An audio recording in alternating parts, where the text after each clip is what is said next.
Good afternoon and welcome to Tulane University. It's my pleasure to introduce our next session. And if time allows, at the end of the session, the panel will take questions submitted by the audience. You can simply click the QR code up on the screens and supply your question, and we'll read it at the end. Please be sure to silence your cell phones. Enjoy the conversation, and please join me in giving a warm welcome to our moderator, Kelisha Garrett. Good evening, everyone. Welcome to this afternoon's discussion focused on powering Louisiana's future, workforce opportunities in energy and sustainability, and environmental rehabilitation. This panel brings together a distinguished group of industry leaders, policymakers, workforce experts, and local business representatives to explore the full spectrum of opportunities in Louisiana's rapidly evolving energy sector. Our discussion will dive into critical initiatives such as environmental sustainability, coastal and well rehabilitation, ARP and well capping, alternative energy innovation, and workforce community engagement.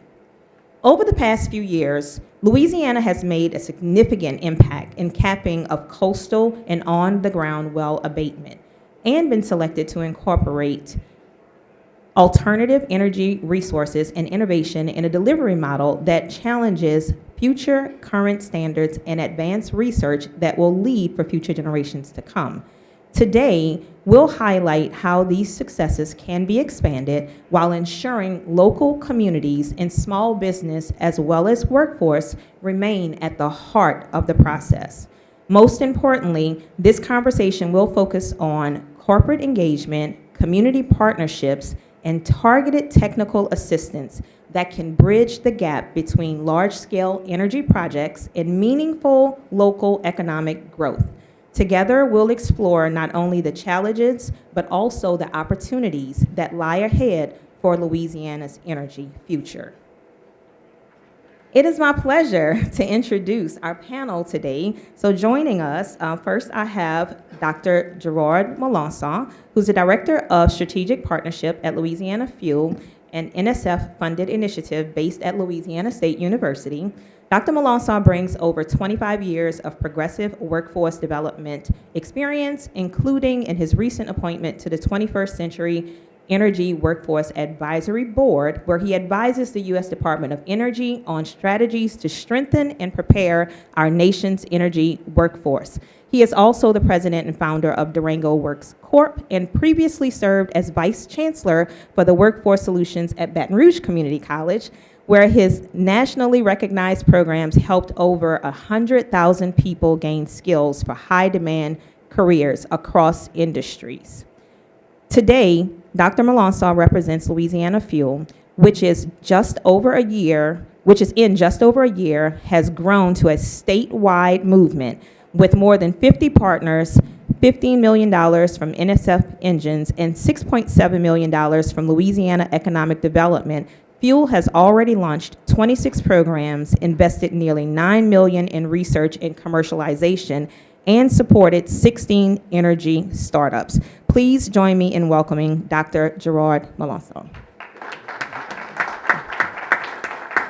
Our next panelist is Adam Peltz, Director and Senior Attorney in the Energy Program at the Environmental Defense Fund. In his role, Adam focuses on oil, gas, and carbon capture, utilization and sequestration, regulation, and policy. He leads multi-stakeholder efforts to improve environmental outcomes through stronger regulation and industry practices, particularly around securing geological storage of carbon dioxide and addressing orphaned wells and gas wells. Since joining EDF in 2011 as a legal fellow, Adam has worked extensively on natural gas and international climate issues, drawing on his background in international development and climate change law, with field experience across Ghana, Washington, D.C., and Geneva.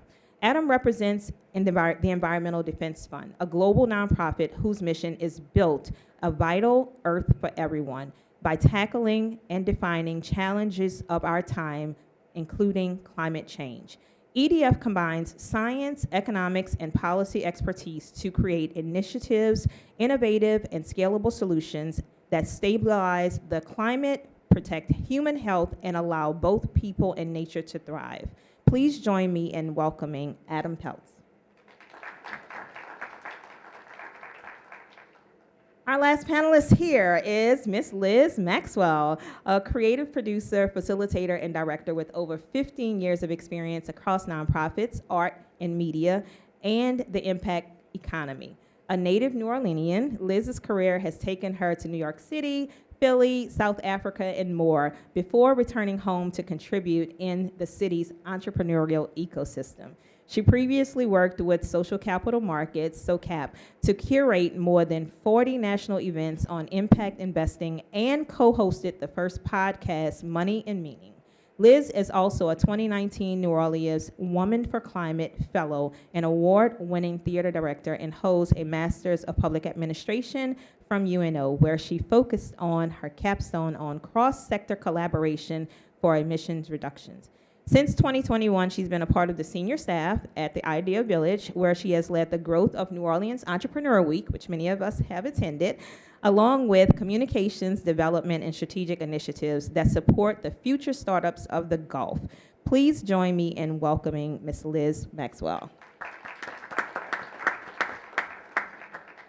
So we're going to have a little conversation this afternoon. We are so extremely blessed to have these individuals and their individual expertise representing their organizations and have the ability to be able to share with us some of the latest information that their organizations is doing around the world, more specifically right here in Louisiana, how they are leading in many of these different industries, and how we as local and global citizens can take part in the initiatives and the activities that they have planned. And so, Adam, as you are aware, Louisiana is home to thousands of orphaned and abandoned wells, many of which pose a significant environmental safety and economic challenges. Left unaddressed, these wells can leak. They can have contaminated soil, they can contaminate the water around the communities. So cleaning them up is not only a matter of everyone's initiatives to make sure that we are environmental responsible, but it also creates jobs. And so today, if you can, just share a little bit of information about the current programs that you guys are doing and some of the initiatives that we have focused on returning our climate to one that is clean and acceptable for all. Great. Well, thank you so much, Kelisha, and it's great to be here. And so I guess we'll start this panel with a kind of a case study in what's possible in job creation to help Louisiana meet its energy future. So I'll start with a little bit of background on this issue, and then get into where we see the opportunity and what the next steps are over the coming months here in Louisiana. So for those of you not very familiar with this issue, there have been millions of wells drilled across the United States in the last 170 years.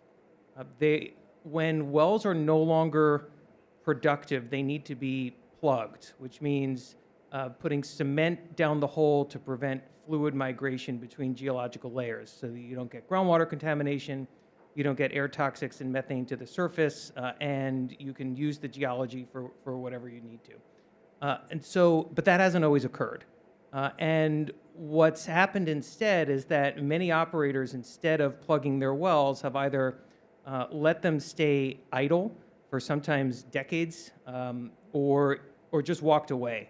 And in Louisiana, what that's led to is 4,000 wells, although that number may have gone up by 1,000 in the last month, actually, that are 4,000 wells that are not producing, where there is no solvent owner of record, and where the state has had to take on plugging and remediation responsibilities. And that can cost $50,000, $75,000, $100,000 per well or more, especially if they're coastal, like this well in a photo, and I actually took this photo, I think, a year or two ago. Those wells can cost a lot more. This actually was a well that didn't used to be coastal, but has become coastal over time because of climate change, sea level rise, coastal erosion, and that sort of thing.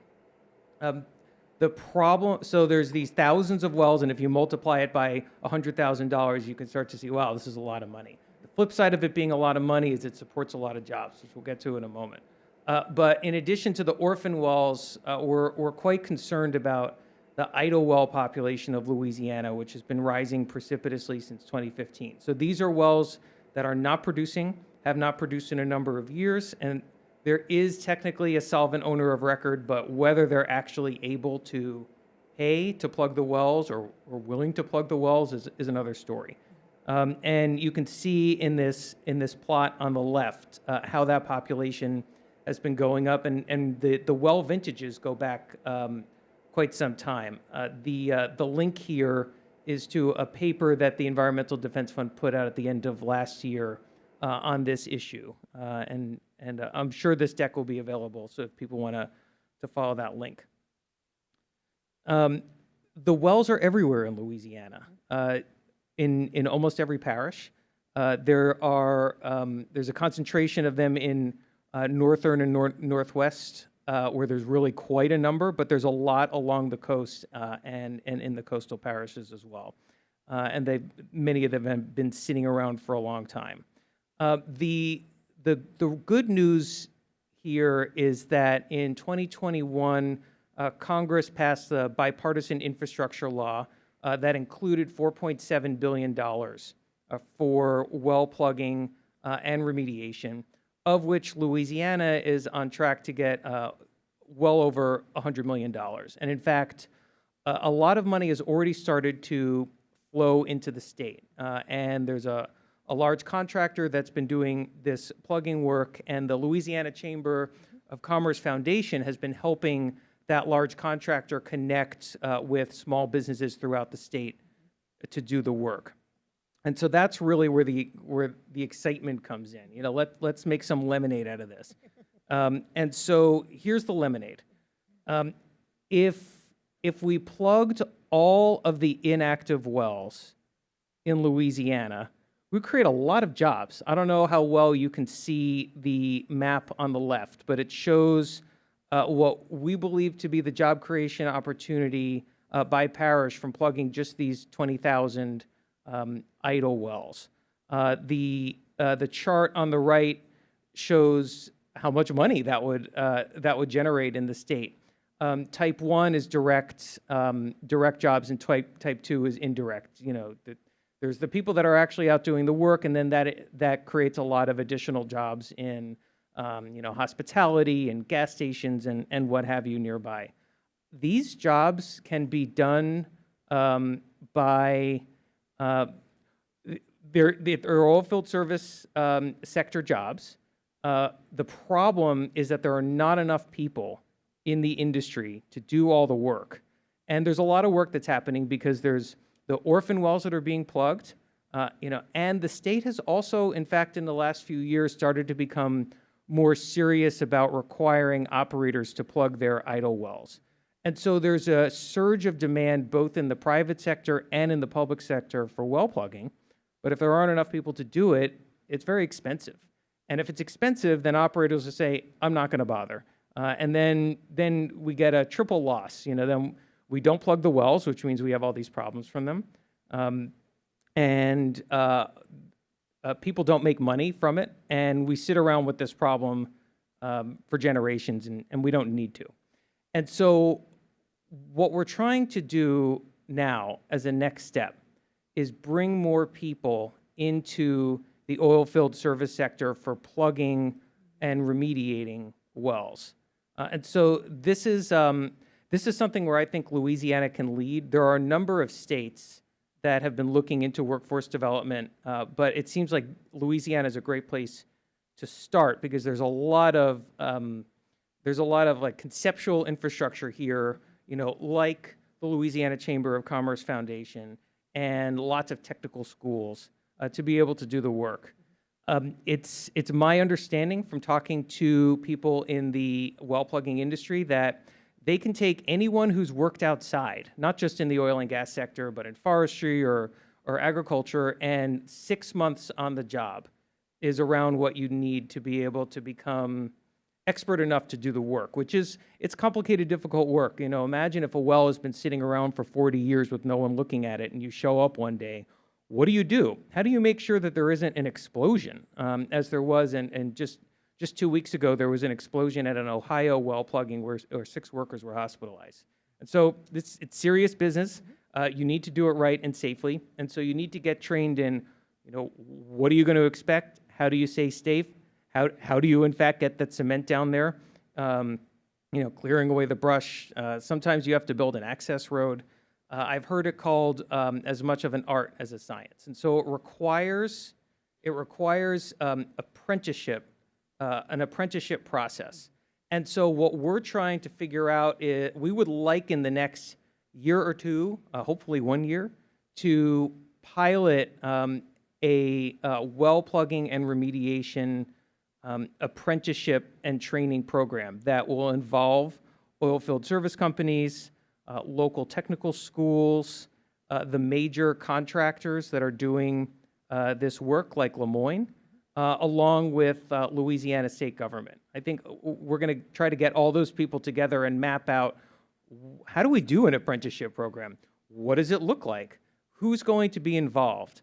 How are we going to pay for it? The Infrastructure Act's money is flexible enough to be, if you interpret it correctly, to be able to support some of this work. Pennsylvania right now in its next grant application for well closure money is including workforce development because they too have this problem. In Texas, there's a lot of interest in the Texas legislature in doing workforce development around well plugging. California has a program along these lines. And so this really is a multi-state effort, but there's tremendous opportunity to do this work here now. When the work is done under federal auspices, the jobs pay in the 6 figures. And so that's a really good opportunity for people in the historical oil patch in Pennsylvania to make a family-sustaining wage and contribute to the improvement of their communities and make them safer, and in fact facilitate future energy development as well. Because you can't really do energy development if you have a Swiss cheese geology. You really do have to plug these wells, and it's required by law. And so it's going to happen. So let's get people into the workforce who can do it and spread the wealth of this work going forward. I think I'll stop there. Yep, that was actually great, Adam, and you brought up some significant points and kind of the cohesiveness around the ecosystem that we have represented here from each of you guys in your industry.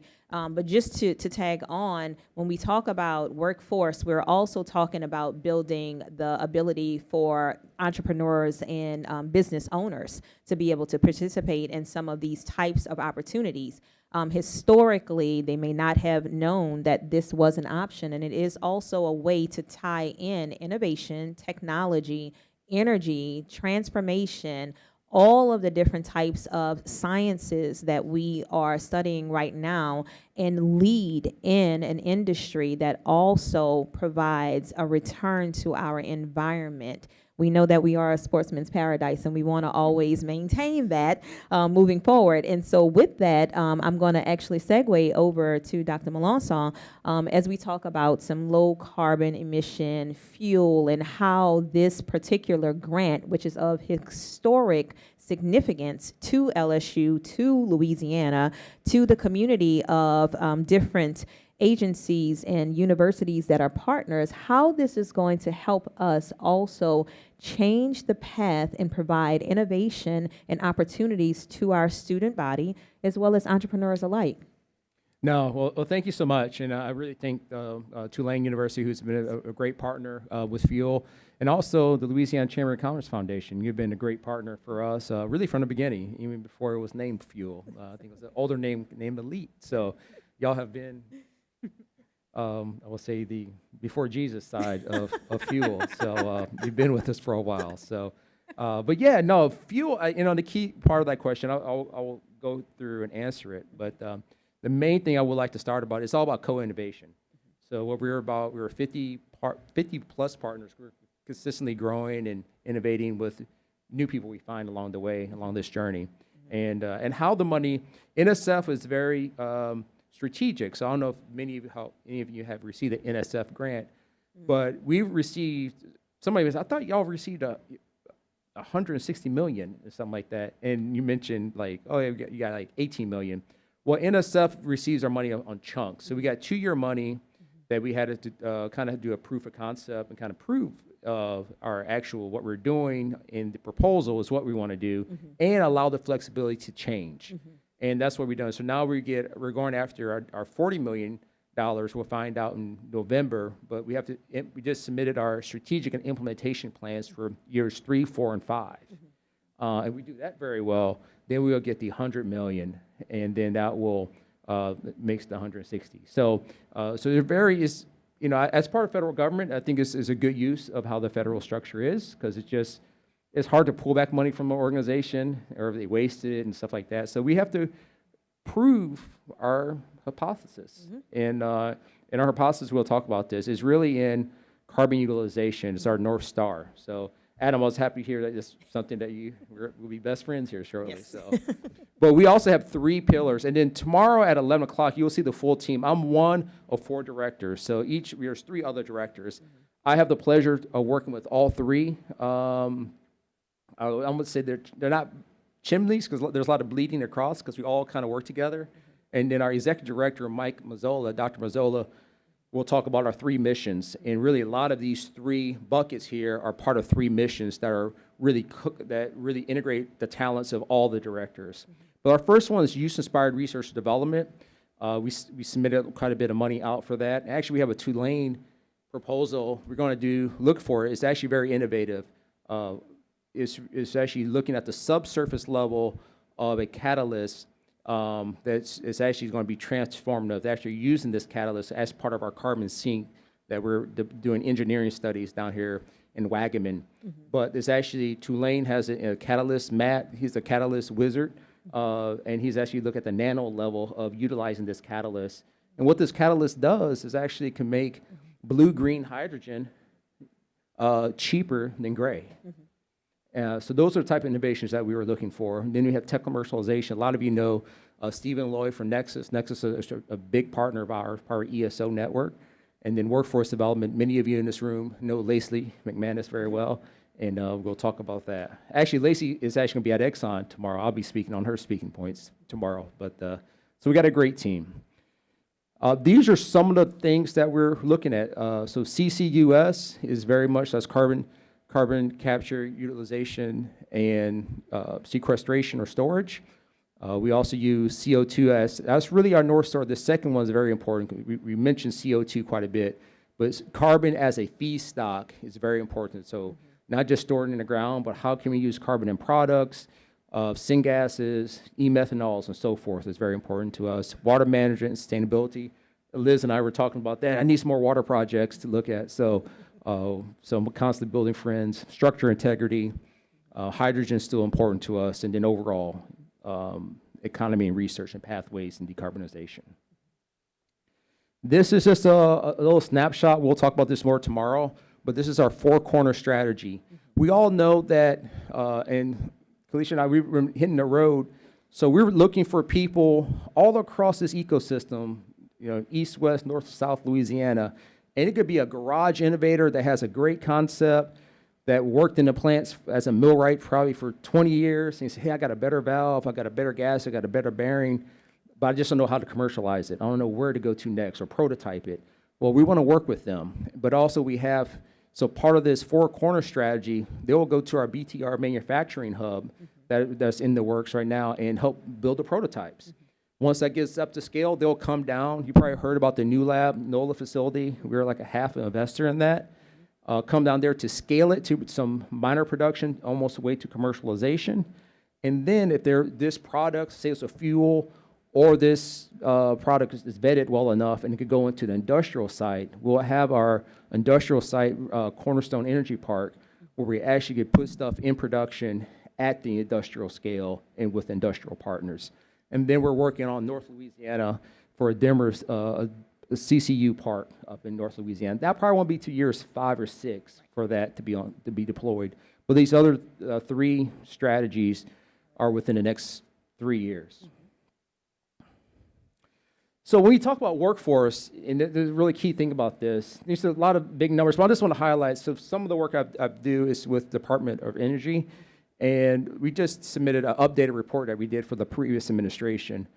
And one thing is to know, people are curious, how big is the domestic U.S. energy sector? Well, it currently employs 8.3 million people in the energy sector, and which is a pretty significant chunk of all headcounts, from truck drivers, nurses, bartenders and stuff. Is really, that's a chunk, is almost 5% of the workforce. So a significant amount. Louisiana is probably a bigger portion because it almost could be, 20%, just because of the GDP effect of our energy sector and how broad it cuts across. But the unique thing in here, just like Adam mentioned, where we find the employees, you have a hard time to do the work that you need to do. Well, our energy partners are still struggling on that. And part of this survey, at 8.4 million workers, our energy employers, 76 of those employers are struggling to fulfill their headcounts. So that's a huge demand of just workers. There is a projected report of Brookings. I didn't put it in here because I still kind of, things have changed in the market, but we're about energy expansion, but some energy projects have kind of been sidelined, like large offshore wind and some other things. But even in that report that was produced in Brookings about a year ago, in 10 years, they were expected growth of having 32 million workers needed for the energy field. So even if it's 20 million, it's still a lot. And when you already currently have 76% of your employers struggling to fulfill headcount, that's a huge thing for people to know, like there's great opportunities in this. And this just doesn't be an electrician, this is all things in procurement, business operations, engineering, and specs. But Louisiana has another tremendous demand built upon it. You probably heard, we have over $100 billion of new projects that have been announced. And these projects are scaled to hit between 2031. According to the Center for Energy Studies, Greg Upton's report they did for us, and also this is kind of an American Chemistry Council kind of supports this. They have an upper number and a lower number about these projections of $1 billion of investment of CapEx. They were saying between 5,300 jobs per 1 billion CapEx employment. So that's huge. When in a state where you have 100 billion, we're a small state. That means really means a lot of opportunity, and that means great people. If people are underemployed, unemployed, people who felt they're traditionally left out of the market, there's a lot of opportunities here, and you see directly 4,000 direct and 1,300 indirect. So that's part of our task, and once again for us for Fuel is work with all our community college partners. They receive a significant amount of money. All our K through 12 partners too. So you hear 2031, those are our kids that are in third grade, second grade right now. So they need to be exposed to the technology and opportunities that they could grow into, but also their parents. They could pivot if they're getting laid off in certain sectors. There's a way to repivot and train them quickly, and we'll talk about that more later. So that's just a quick snapshot of where we are and what we're doing. Well, thank you again for providing the background information. And I want to give Liz a chance to come in and share. So Liz, Idea Village has been at the forefront for supporting startups, entrepreneurs, innovation across this Gulf South and in Louisiana for a while now, right? And so from your perspective, how do you see entrepreneurship and emerging companies contributing to the state's energy transition, and a little bit of information with regards to how the integration of that task is being spun out through the programs that you guys have been significantly impacting our local community with, including, of course, New Orleans Entrepreneur Week. Thank you, Kelisha. Oh my gosh, stop touching it. Yeah, I think you gotta go pull it up a little. Just project, yeah, pull it up. Just to your little, yep. Well, I'll just project because that's what I'm used to anyway. Hi, thank you so much for having me on this panel. It's just such an honor to be amongst such brilliant minds and people doing such important local, national, and global work, right? I mean, I feel like that's what you're really highlighting through this, is these are major issues that lots of communities are dealing with, but are really landing back home here in Louisiana. The Idea Village right now, I would say, is on a bit of a mission to change the narrative that there are no good jobs in Louisiana and you have to leave to have the career that you want. Right? We're talking about it a lot right now. It's the Idea Village's 25th anniversary this year. And so I'll talk in a minute about kind of some of the stats that we're bringing out as part of that. I want to highlight a couple of our companies that I think are creating amazing jobs in this sector. But I just wanted to say that up front because I think that there is also a lot circulating right now with the Katrina anniversary narrative that, and there's real data to support that there's population loss that we just have never recovered from. And I was on a call today with a Tulane alum who said she decided to stay here and fought to stay here, but when she graduated, a lot of her colleagues were saying, we want to stay in New Orleans, but we don't know if we can get good jobs. And I feel like this panel is really highlighting that there's a lot of opportunity in this state. We need a lot of great minds to stay and build the future of this state, and there's a lot of profitable ways to do so. So I'll just hit a little bit on some of our work. I didn't make slides, but the Idea Village is a nonprofit accelerator. We run a whole suite of programs that support everything from idea stage to really scalable companies. Our explicit focus is startups, and so folks who want to raise venture capital and really grow $1 million+ companies is kind of, or folks who want to raise $1 million+ in venture capital. That's really our lane. And so, as I said, in this 25th anniversary year, we're about to release these new numbers that we've supported 23,000 entrepreneurs in New Orleans and the greater region over that time. In the last 5 years alone, the 59 high-growth companies that have gone through our later stage Village X Accelerator program, which is about to open up applications. If you have a company and you want to go through an accelerator to get to the next stage, we'll open that up this fall. But those 59 companies in the last 5 years alone have created 505 jobs. They earned $41 million in annual revenue combined, and they've raised $129 million in outside capital. So I think that just speaks to there is major economic activity happening through entrepreneurship here in this city and across the state and region. We are technically industry agnostic. We'll support anyone with an idea or who's building a business in any sector. But we do have a special focus for industry areas where we believe Louisiana can exceed and really lead, which includes coastal innovation and future of energy, culture tech, logistics and transportation, and there's a few others that we're kind of continuing to develop and roll out. And so, some of the last things I'll just say, and then we'll make sure we have time to talk more. But this fall, we're also launching a program in partnership with Shell that is a Coastal Innovation Challenge explicitly. It's focused on things like deep water biodiversity, coastal construction. We built this accelerator with Shell to have 4 spots in it. The winner will receive $150,000 in game changer funding from Shell.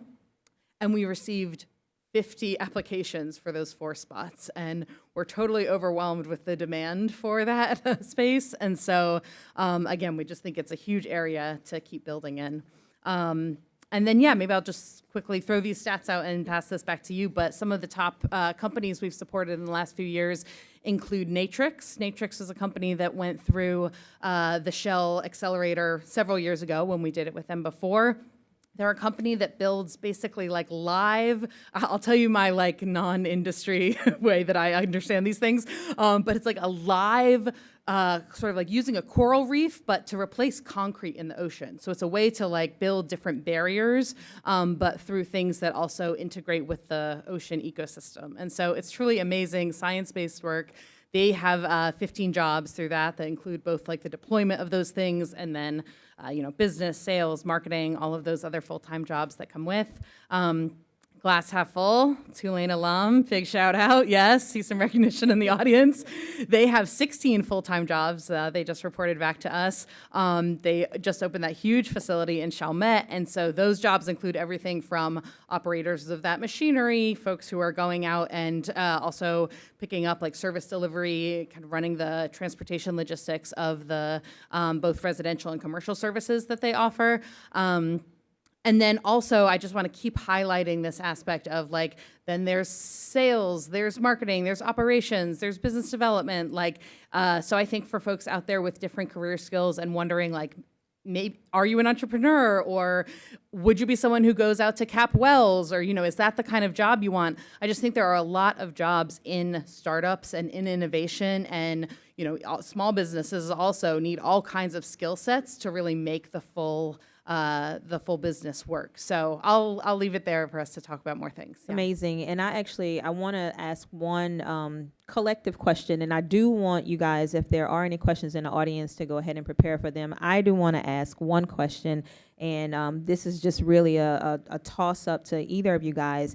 But as we sit in a university setting that has a significant emphasis on this type of energy innovation and educating and making the community as a whole, but more specifically those individuals that are in these types of industries, more aware about what's going on, what do you feel are some of the ways that we can increase that collaboration and have more of a pipeline effect so that the students of the future, the individuals that may have gone into first field and want to transition into different types of opportunities and participating in maybe in an apprenticeship or something of that nature, like how do you best think we can align and have better integration and collaboration with universities, our technical colleges, and other areas where there are large swaths of people that may not be aware about these types of opportunities?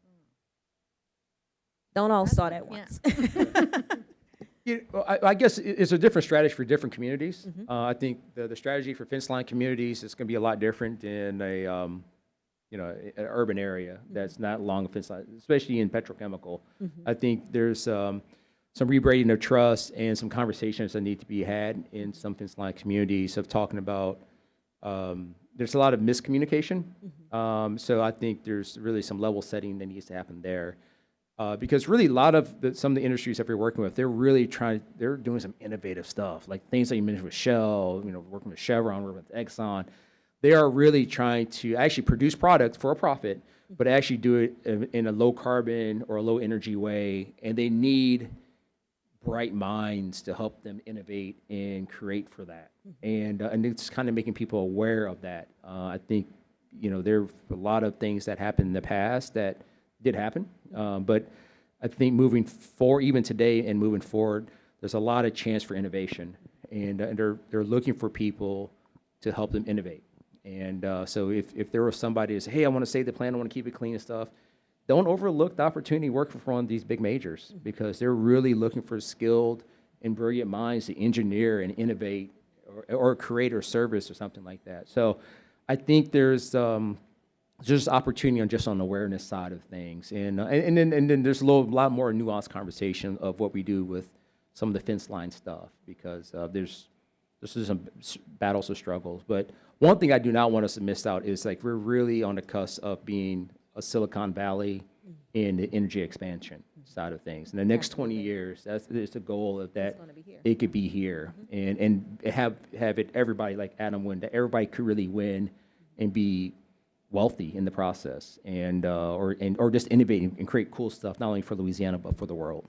Yeah, with $100 million of economic development investment that has been identified in this year alone. So, Liz, what do you think about some resource just to or build off that? I mean, it has to be here. Like, this is where the legacy infrastructure is, the legacy skill set, the people, the knowledge, the corporations have activities here. And so, the innovation has to come from the front lines here. And I think as far as to university students and local workforce and kind of bridging those gaps, I think events like this are great. Always good to give a plug to events. But seriously, I've spent a lot of time building conferences and events, and I think bringing professionals to universities and giving students the opportunity to come up after, ask questions, get business cards, ask about internships. That's the kind of stuff that, especially to get a leg in at a big corporation, it's a huge opportunity to have something like this in your school.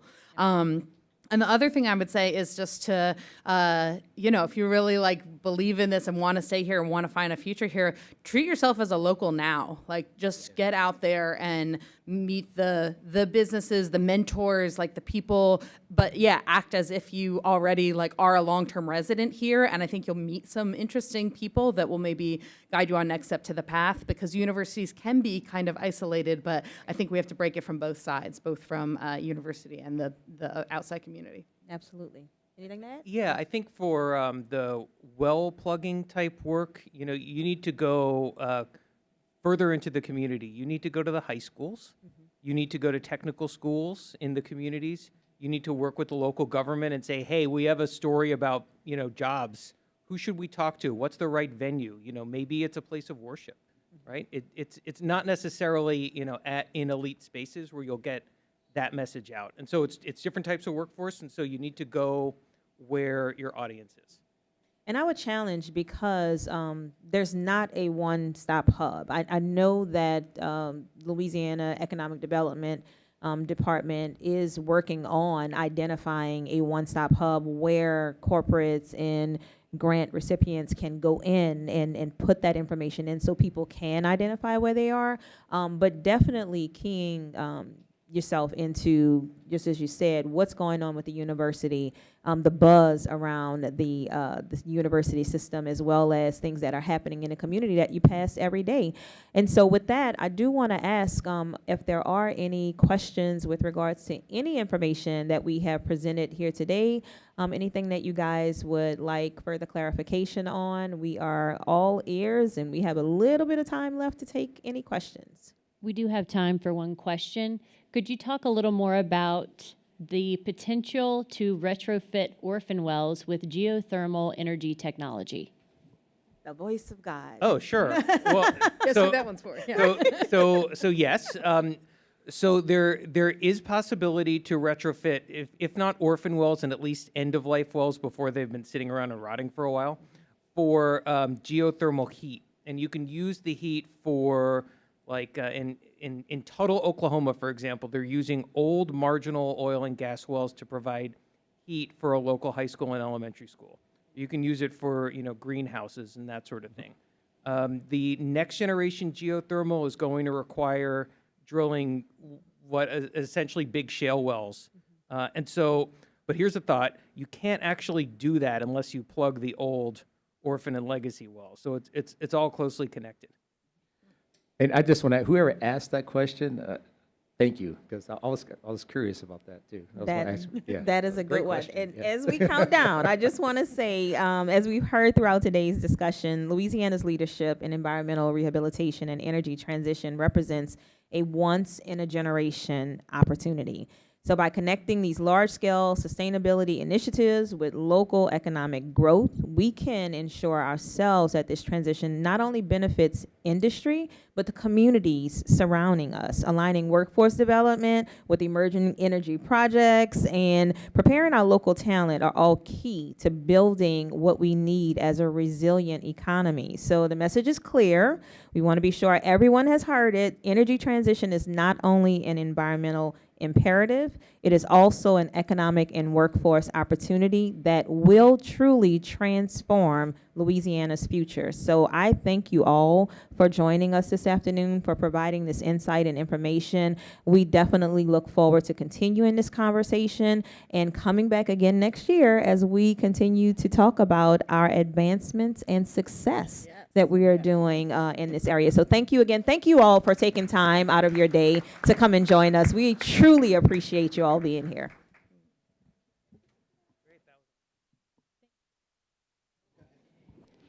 Thank you all for joining us this session. Our next session in this space will take place tomorrow morning. We'll begin at 10:15 in the Cutter Ballroom with Policy Permits in Progress, Navigating State and Federal Regulations. Have a good evening.